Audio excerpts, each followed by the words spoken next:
My name is Claire Bradbury and this is Outwood Academy Foxhills. I am the art teacher here and we worked with our art students and our DT students. It was absolutely incredible really, the amount of materials that were brought, from the flooring to the colours, fabrics, books. It was a whole array of materials for the students to see, which was a brilliant experience. I thought the timing was perfect. We had a 3-hour session. So for the first 2 hours the students got to be creative, design, work in teams, and the last session was the Dragon's Den proposal, which took them out of their comfort zone a little bit, but it was perfect timing to get everything in place. It was really well laid out, really well explained at the beginning of the session.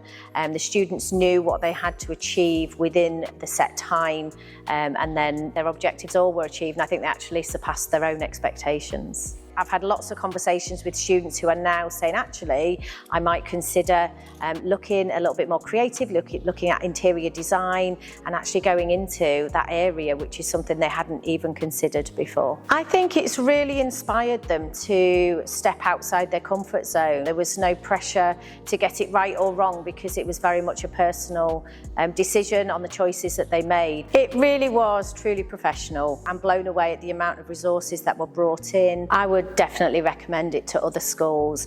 I think because it's something that isn't part of the curriculum, but it's an experience and it's still sitting within the creative field, it really does allow the students to explore their own creativity and work together as a group. I wouldn't hesitate to bring Nolan Interiors back again and actually look forward to our next design challenge with them.